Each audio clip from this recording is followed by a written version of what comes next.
Olá, investidores e investidoras, sejam bem-vindos a mais um Retorno Cast Pocket. Estou eu, Luiz Felipe Vieira, juntamente com o Felipe Medeiros. E Felipe, antes de vir para cá, eu tava pensando, cara, com o dólar atual, quando será que eu vou ter a mesma proporção de férias que eu tive lá em 2018? Com dólar a 3,80, né? Você foi lá ver o Mickey? Fui lá ver o Mickey, né? Fui curtir um pouquinho os parques, as aventuras de Orlando. E tava pensando em revisitar. Só que olhando o dólar de hoje, poxa, eu deveria ter feito um hedge dessa minha operação. Porque normalmente quem quer se endividar em dólar, o melhor caminho é você hedgear quando você tem a capacidade de poder de compra, porque a gente de fato não sabe para onde vai o dólar, né? E o dólar, ele é realmente o assassino de reputação dos economistas, hein?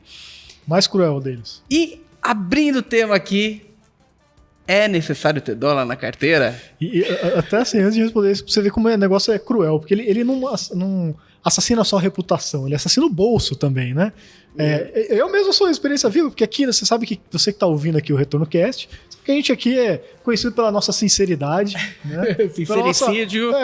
Nossa humildade aqui, né, e tudo mais. E eu mesmo acabei de fazer uma bobagem dessa, né, no começo do ano, né? Mas eu pretendia viajar para a Europa, tava acabando o negócio, acabando não, né, mas melhorando a situação da pandemia, vacinas, etc, o mundo reabrindo. E aí eu com a minha esposa, vamos viajar para a Europa e tal, comecei a comprar uns euros, né? Aí na época, o euro tava 6 e paulada, né? Aí, putz, né? Mas, Brasil, né, tá, né, do jeito que tá, não vai melhorar. Então, dane-se, vou comprando aqui aos pouquinhos, né? Aí não comprei tão aos pouquinhos, porque, né, se você compra pouco dinheiro, o spread é maior.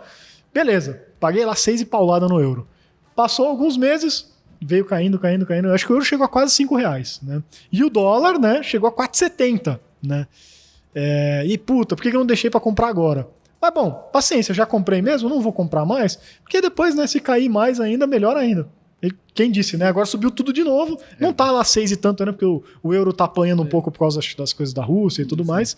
Mas se eu quisesse dólar, eu me ferrei, né? Perdi toda a janela que teria. Então é isso, é humildade, porque a gente também apanha. Quem dera se a gente soubesse para onde vai o câmbio, a gente tava rico aqui, a gente tava só, na verdade a gente tava, é outro tipo de influencer, entendeu? Que no influencer fica mostrando a mansão, né?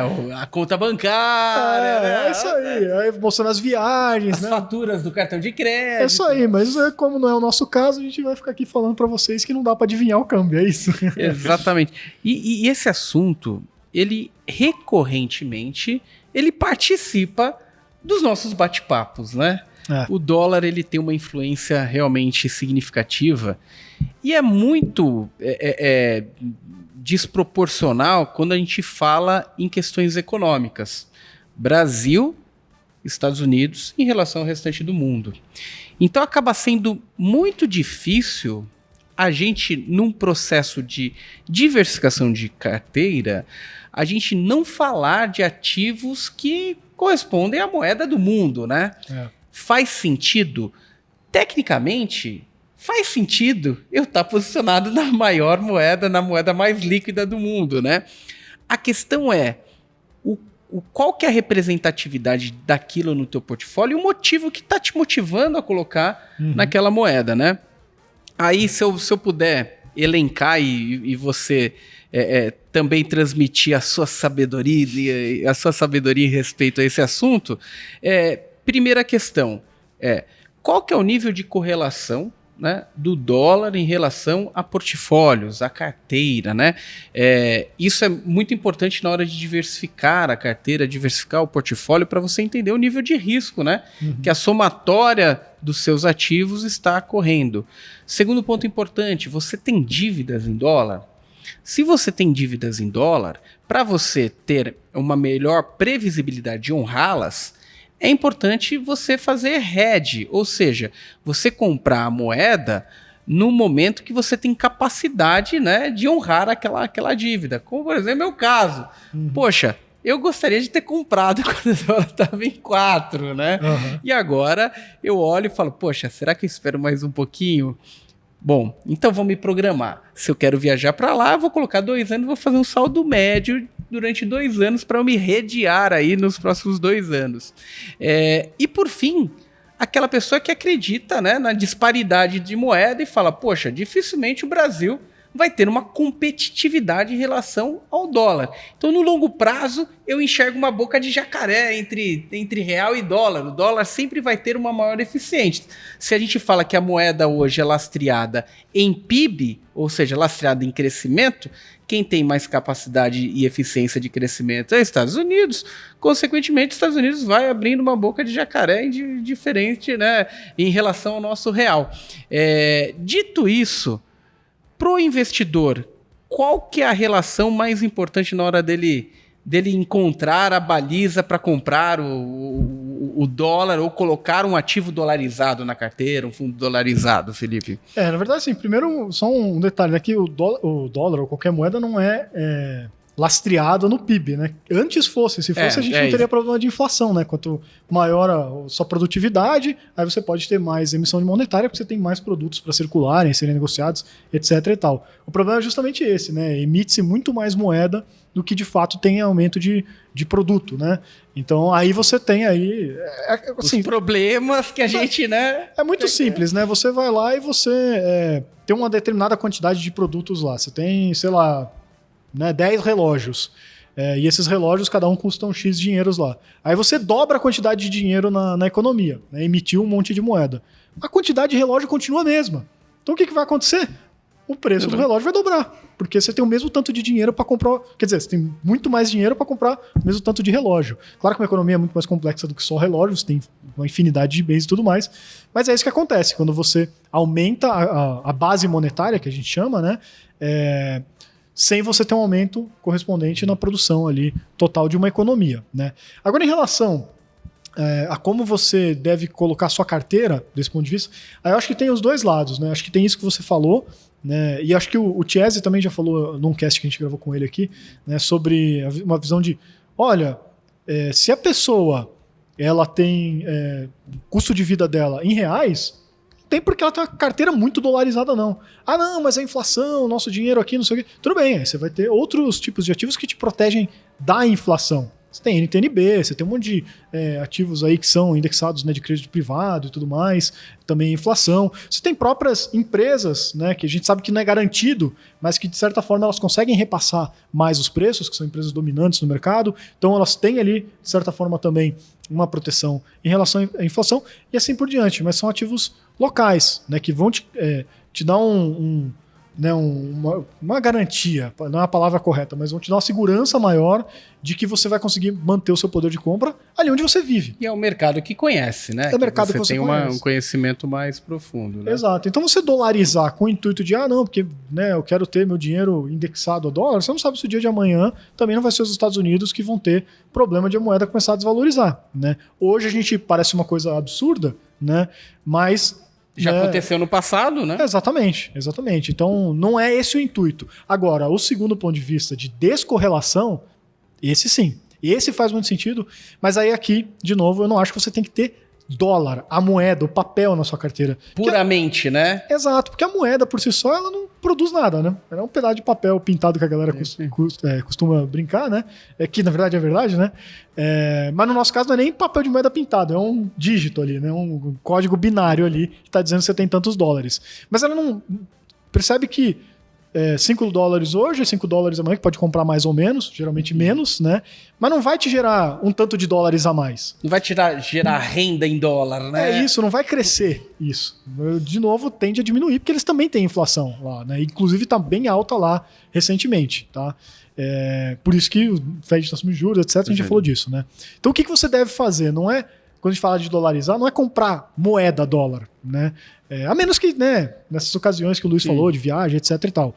Mas a gente fala de você ter ativos que geram renda em dólar, ativos dolarizados. Então você vai ter, por exemplo, empresas, né, que são sediadas nos Estados Unidos e que vão te pagar, né, elas vão receber receita em dólar e vão te pagar dividendos em dólar. Aí aquele seu dinheirinho X que você colocou lá, ele vai ser X mais 1, mais 2, etc. com o passar do tempo. Ele vai crescer também em dólar. Perfeito. Aí faz sentido. né? E faz sentido porque você, primeiro, está diversificando regionalmente, né? Tem todos aqueles benefícios, mas segundo, porque de fato o câmbio, né? Dólar principalmente, e principalmente ativos de bolsa aqui no Brasil, né? São bem descorrelacionados. Tem correlação inversa, né? Negativa, tá? Então, não é sempre, né? Mas em geral, Perfeito. quando um sobe, o outro cai e vice-versa. Então, colocando os dois na carteira, você consegue diminuir a volatilidade geral da sua carteira e eventualmente até aumentar o retorno dela. A gente tem até vídeo aqui mostrando exemplos Perfeito. reais, práticos Exemplo disso. prático disso aí.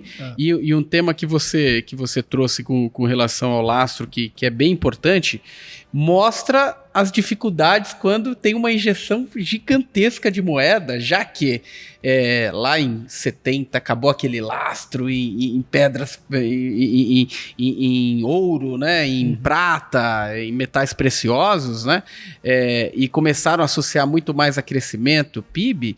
Você percebe nesses momentos de injeção de dinheiro o quanto é frágil esse modelo, né? E o quanto é necessário a gente ter cuidado também na hora de se expor, né? Uma vez que realmente eu não tenho o interesse de morar lá fora, ou eu não tenho uma dívida em dólar, olhar muito para a correlação do portfólio para ver se encaixa um produto dolarizado. Quando a gente fala de posicionamento econômico, olhando a posição dos Estados Unidos em relação ao Brasil, realmente parece fazer sentido ter uma diversificação. Uma parte você pode redear, uma parte você pode dolarizar, de acordo com o seu perfil, o formato que você tem da tua carteira, seu projeto, né, com esse recurso alocado. Agora, é fundamental não tentar posicionar no dólar para tentar ganhar na moeda, né? Esse é o ponto que machuca muita gente, né? Esse aí é um ótimo triturador de contas bancárias, né? Então, ainda mais fazer trade, né? Aí realmente vai ser complicado. Perfeito. Olha, e se você tem dólar no teu portfólio, se você tá com receio agora, mande pra gente no comentário aqui do YouTube ou mande pra gente no retornocast@maisretorno.com. Eu sei que tem muita gente passando um grande desafio nesse momento. Quando a gente tava lá no início do ano falando, meu Deus, dólar tá caindo, bolsa americana tá caindo, vou vender tudo. Foi lá, vendeu, quando a gente vê, faz um mês que o dólar não para de subir. Para você ver que no curto prazo as coisas parecem malucas mesmo, né? Tem muito ruído, né? Tem muito ruído, tem muita situação, mas para aquele que faz uma composição correta de portfólio, esses momentos não é para desesperar e para a gente tomar ações radicais ali, né? Fazer uma saída irracional, muitas vezes, para reposicionar um portfólio, porque muitas vezes ali a gente perde o upside daquilo. Eu vi muita gente com fundos internacionais dolarizados, BDRs, que nesse início do ano os dois caíram. Impressionante. Caiu o S&P, caiu o dólar, tudo caindo. Falou, vou me livrar. De repente o S&P ficou meio lateralizado, as ações também mais ou menos lateralizadas, e o dólar explodindo. Quem segurou conseguiu ter esse rebatezinho de alta. Então, tomar muito cuidado também nesse momento de alta volatilidade, aquele momento que você tem que estar preparado, porque você que assumiu um risco um pouquinho maior ali no teu portfólio vai passar, tá? Já vamos ser claro, né? Se você começou agora a investir em renda variável, você vai passar por problemas aí no teu portfólio. Então toma cuidado para não ser irracional nesse momento e fazer aquela velha tática do investidor banana, né? Eu vendo na baixa e compro na alta, né? Não faça isso, pelo amor de Deus. Então segura, se você tem uma boa alocação tática, segura ali seu portfólio, converse com o seu especialista, tente entender se as doses estão corretas para você passar bem por esse momento. Agora, se for algo que prejudica a sua saúde, aí sim, né? Vale revisitar, né? Nada vale, nenhum dinheiro vale nossa saúde, né? Fazer o papel de velho chato que fica repetindo as coisas, né? Mas, pessoal, tenham em mente isso, que o seu papel como investidor não é adivinhar o futuro. Ninguém sabe o futuro, nenhum de nós aqui, a gente acabou de falar, né? E vocês não tem como adivinhar muito também o que vai acontecer, especialmente no curto prazo, que é, como a gente falou, cheio de ruído, toda hora muda, o mundo está cada vez mais complexo, né? E especialmente no contexto atual, né? Um monte de problemas aí geopolíticos, problemas monetários, situações nunca vistas antes na história, etc e tal. Então é muito difícil você imaginar o que vai acontecer para frente.